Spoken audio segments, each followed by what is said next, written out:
this may be the biggest storytelling lie out there. You see, most of these screenwriting books overemphasize structure and plot. But your plot can change, and usually does as you're moving through. But if you've done a really good job on your characters actually remain the same. I am on a mission to help you master the most important principle of storytelling. Structure is character. And since most writing books are written by people who haven't written films, I brought 8 fantastic animation writers and directors to convince you about it. Chris Sanders, Domee Shi, Brenda Chapman, Mike Jones, Tomm Moore, Peter Sohn, Enrico Casarosa, and Jared Bosch. I am screenwriter Pietro Schito, and welcome back to Write for Animation. Subscribe to keep learning from the storytellers behind the movies you love.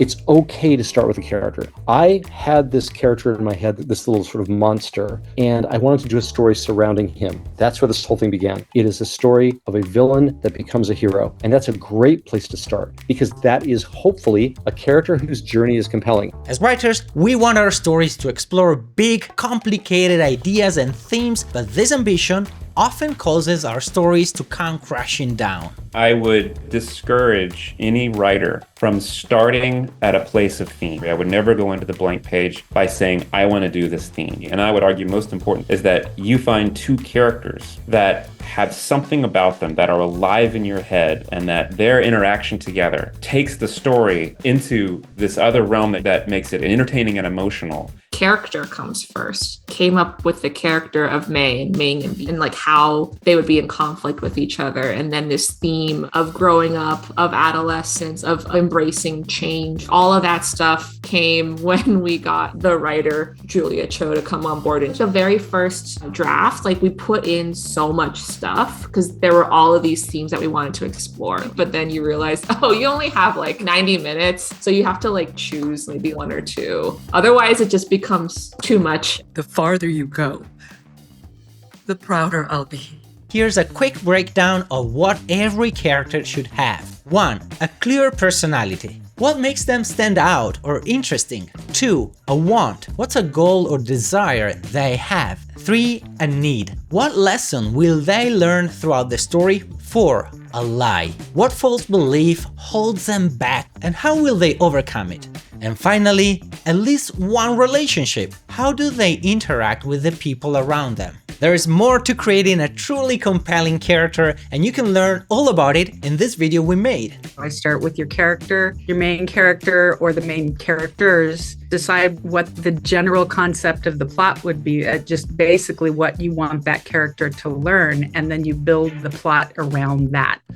Character is structure. If you have a strong character, your story will easily reveal itself to you. Download our free Structure is Character PDF and discover how your character's emotional journey ties into the classic 3-act structure. It's really useful, you can print it out in color, I keep it at my desk and we use it all the time here at Write for Animation.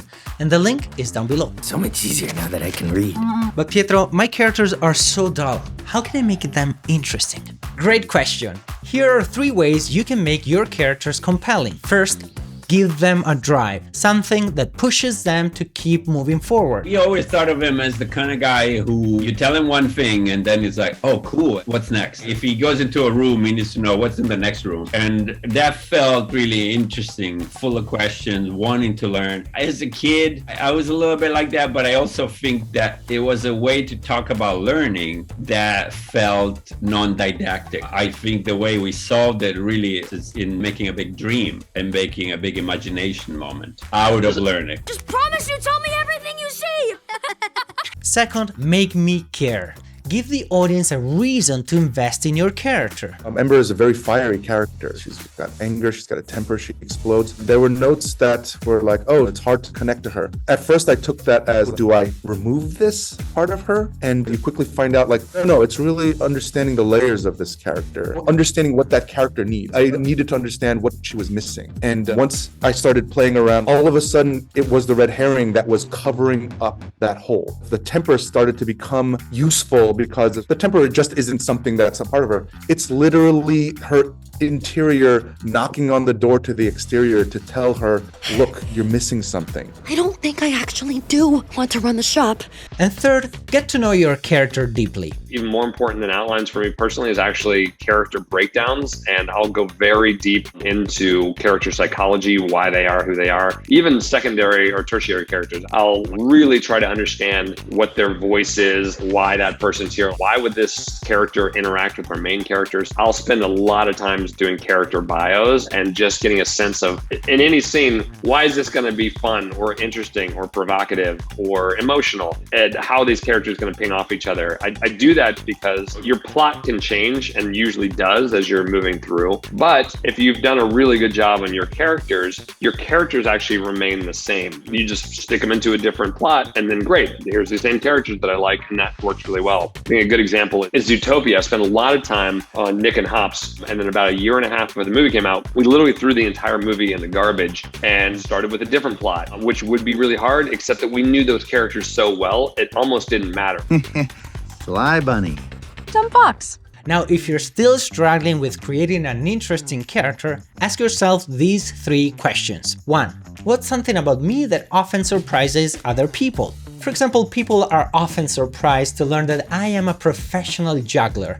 I read a book and everything, I studied it. Number 2, how have other people surprised me before? And number 3, what could my character do to surprise me? They're always inspired by people I know, and sometimes really unbeknownst. Like that little boy Ben who was being mean to his sister was a real mix of me and my own sons. Like Robin in Wolfwalkers was very much based on my wife. We think a lot about the interaction between characters, and it might be based on something else. Her relationship with her dad is a lot more based on my relationship with my son. So that's it. I always look for people I know, and then you always look for something in yourself. What am I to do with you?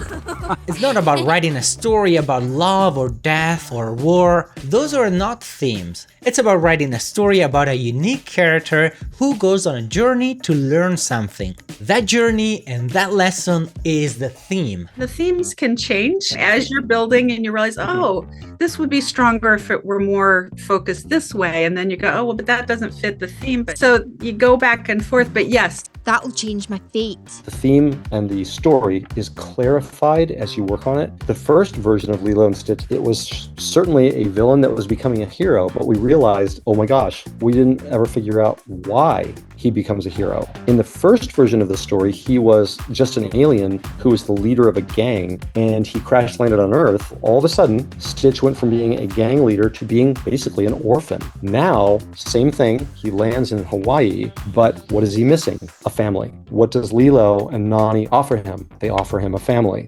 So suddenly we have the ultimate orphan landing in the one place on Earth that has really the ultimate interpretation of family. And at that point, I thought, okay, we've got it. Ohana means family. We knew, or we weren't going to try to write a story about the meaning of life, but we did know through the iteration of it that we wanted Joe to take 22's hand and guide her and jump with her down to Earth. In the beginning of the movie, he just wants to get back to his body. In the end, he gives it up and he helps 22 live. And that was found through just rewriting and rewriting and rewriting and seeing where those characters take us. My goal with this video is to eradicate a storytelling lie that was holding me back and made me waste years.